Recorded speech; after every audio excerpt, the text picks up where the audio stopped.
next speaker is a business design director at Fjord in Paris. Fjord is a service design studio acquired by Accenture 5 years ago, striving to put people first, to design, build, and launch experiences that redefine industries in our constantly evolving digital era.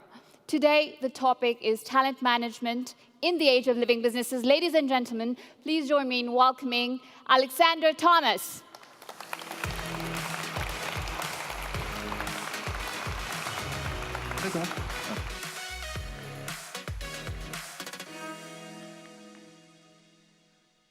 Good morning, everyone. So I'd like to talk to you today about what we called and what we have been calling for the past few years at Fjord. We've been calling and trying to help our clients turn into what we call living businesses. A living business is, we theorize that as being a business that is structured upon the notion that everything can and will change, and that's a good thing for them. So to a certain extent, a living business would be, almost human-like. It has a personality, it can be responsive, it is emotive, it has ambition, and as a result, it's capable of shifting its way, whatever happens, whatever you throw its way. It's basically pivoting, but for companies of all shapes and sizes, not just startups in Silicon Valley. The way we go about doing that is we've conceptualized a bunch of what we call vital signs, and that's the way we look at the company. And bear in mind, this is not about brand. This is really about the business itself. And we look at that business and look where the personality shines through. Is it there or not? Do they have the instinct and the empowerment to actually act upon those instincts? Do they create the right relationships? And do they, work at their craft? Because that's how we believe those businesses can change. But one important thing, and one of the most important things that we found with working with living businesses, is that for a business to become a living business and for a living business to thrive, the base level is to make sure that the company has a culture that embraces change and fosters a change mindset in its employees. And that's where I guess we come in, because as designers, that means we can think about how we can design an employee experience. And that's really important to us because we also believe that we really owe to our employees a lot more than just a salary. It's not just a trade and transactional relationship. And actually, that's something that's really interesting happening in France right now, where the legislation is looking at how we can integrate the impact of the company in its definition within the legal system. So it's really about, it's true, it's something that is going on in the world. It's not just about work and pay. It's really about a lot more. So we've worked with a lot of people, we've studied a lot of things, we've talked to a bunch of experts, and from various fields, nudging and behavioral science, but also HR. We talked to employees throughout the world. We've been working with companies from very different industries, just with the idea that we can design a future experience. So I'll take a quick step back here because maybe not all of you were yesterday at the design thinking workshop. And I think it makes sense for me to take a quick step back to explain what design is, at least to us at Fjord. To us, design is about understanding people, understanding their problems, and solving them. Fairly simple, right? Straightforward. The way we do that is important, though, because there are a lot of tools and the methodologies that we use, and one that is critical is we work at understanding people, immersing ourselves, exploring what they do, doing it with them, by the way, and trying to synthesize this through archetypal sort of personalities. So we call those personas. And the personae are basically, the thing we work with to design and to think about the problems of that person and how we can solve it. And throughout the years and throughout our projects with various industries, what we found out is that 4 themes have been popping up everywhere when we talk about culture, change, and employee experience. So they will seem pretty familiar because what we heard this morning from the panel was really aligned with what I'm going to talk about right now, which I guess is a pretty good thing. The first topic that we need to talk about and that really impacts the way we work with our clients is around the notion of empowerment of the employee. The second one is about recognizing that we're not just an employee, there's actually people in there. We're not just badge numbers, and that really matters, and that's really important in the way you can foster more change-oriented culture within your organization. The third one is obviously a key aspect of HR, which is about recognizing performance and rewarding it. And finally, there's a big element in creating the right culture, the right type of business, of fostering trust, collaboration through transparency. So I'll go through those 4 topics, and I guess you'll get a little glimpse of how we work as designers. The first topic, as I said, was about empowering. So when we immerse ourselves in the experience that employees have throughout the world, across industries, what we hear from them and the sort of insights and pain points we hear from them is that initiative's not really encouraged in my organization. I kind of feel like a cog in a machine, or I'm not even sure I'm going to stay here that long. Depends on how interesting the work they throw at me is, which is a bit of a tragedy when you think about how hard it is to find the right talent, right? And if we look at quant data as well, we get the same sort of info of people saying, well, I don't have time to be creative or strategic in my day-to-day work.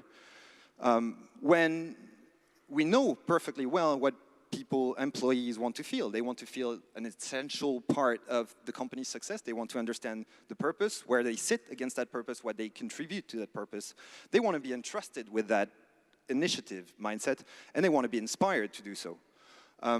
So one of the personae that we think has that in mind more than any other sort of employees is the personae that we dubbed the Newbie. So she's a recent college graduate, and the concept of personae is really thinking about those people and not as a personae. But so she's a college graduate. She knows she can bring a lot to the table, but she's kind of lost. She needs the freedom. She needs to understand what she can contribute to various companies before making an informed choice, I guess. So how can we do that? Well, we've thought about concepts as well that we can assign to the problems of those personae. And the first one that we think was an interesting way of solving that problem was, how about we switch the tables? How about we bid for those people, and not just about money. It's really about our EVP, how we actually offer something that is different to the next guy and is probably going to create preference amongst that employee or that prospect. So that would be one way of solving that issue. And obviously, design is about creating a myriad of ways to solve that issue, testing them out, figuring out which work, how you can combine them, and create something bigger. The second topic I wanted to talk about, and to be honest, I think I should have put that one first, is about how we're not badge numbers, we're people, we have passions, you can be a Fjord designer and a weekend DJ, and it's fine. And it's really important that as companies we recognize that, because that's how people get engaged into the culture and embrace the company, its values, its mission, its purpose, etc. So what we hear from people is that basically, well, they don't really feel human anymore. They feel a bit dehumanized within the system of, employee. They are actually kind of jealous of what they see, because we're also living in the age of social media where everyone is saying that co-working is so great and my colleagues are amazing and we're a close-knit bunch working at solving the world's problems and maybe saving it. And obviously, the quant data is, like any human, it's true of employees, it's true of humans. If you're within a community that is positive, you'll be happier. And if you're happier, you will tend to do stuff in a more engaged way. And we know that, employees want to feel assured that they can be themselves and reassured that it's fine. They want to be in a position where they can have open communication with just about anyone, and they want to be included. Feel like they are a part of a community, a joint experience, a peer experience of sorts. So a persona that actually lives that pretty much every day is someone that I have a name for that guy, because at Accenture we see a lot of those road warrior types, those management consulting, always on the road, working with different topics, changing all the time. And those guys, they don't really feel a lot of balance between work, home. They don't really fit in anywhere. there's nowhere where they actually are engaged in the community. Not even at home, because they're not at home. So it's very tough on them. We have to think about how we can solve that problem. So one thing is, as humans, we tend to use social networks a lot more to create relationships. So how about we use that to make sure that the people on the road can actually meet people from their company, feel like they're a part of a community working at solving the same problems together, even if they're not at HQ. Or maybe we can think about distributed spaces in a different way. So is the HQ just one place? Can it be distributed everywhere? And can we foster more communal feelings within the way people work? The third topic I wanted to talk about, and I guess I'll need to accelerate a little bit, but it's is about rewarding and recognition. So what we hear from employees is that it's really hard to see the link between my performance and my promotion because it comes in about 6 months later, and the link is not always the same. Employees will tend to think that gratitude is for leadership, at least in terms of promotion. It doesn't come down too often. And we know that almost half of millennials would like this to happen monthly and not yearly, because it doesn't make sense to do that on such a long scale. And what we know in terms of how employees want to feel is that they want to feel acknowledged, they want to feel that like it's unified and everyone's on the same page, they want to feel supported in everything that they do, and when they accomplish something, they want it to be recognized, obviously. So one of the personae that we think are the most, think this is the most important topic for them, is the one we call the achiever. He's a manager, he wants to become a leader, and he's afraid that his performance on projects will just fly under the radar. Because a yearly performance review might not be the right way for him to grow into that leadership position. So that's actually not a concept that I'm going to talk about. Is really the way that Accenture has been doing that. And I'm talking about Accenture, but a lot of other companies have done that. Microsoft, I think, is also doing that. The Gap as well. A lot of companies have been shying away from the yearly performance review to do the ongoing sort of control continu type of performance. And giving promotions on a more regular basis, or giving raises on a more regular basis. And that seems to be working quite well at fostering engagement from the teams. Finally, I think there's one point that's really important, is collaboration. And how do you get to a more collaborative mindset and culture? Well, we think growth can come from transparency and making sure that everyone understands what's going on everywhere, and how you can be encouraged to collaborate. Because what employees tell us is that they don't really feel like they know much about what's going on. They feel siloed. They feel as part of maybe a team at best, but not really a part of a whole organization. And that's a problem, because it's really important that our employees feel informed about what's going on, aware of what's going on, informed that they can do more, and where they can find the talent, the skills they need to get to their objectives. And they need to feel encouraged to actually collaborate, because that's what they care about. So the persona that I thought was probably the one that has that in mind the most is the manager. Someone who's managing 4 or 5 people needs to make sure that everyone in the team is clear about their objective, but everything that they do should be in the right direction and should be capitalizing on their strength and skills. But also, sorry,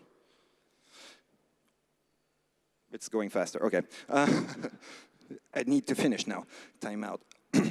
So she also needs to contribute through recruitment. So the way we thought was probably interesting was, again, to switch a bit the tables. We tend to hire people by telling them about the job we do. Why don't we just show them? Why don't they experience our work and working with us for a day or maybe a week?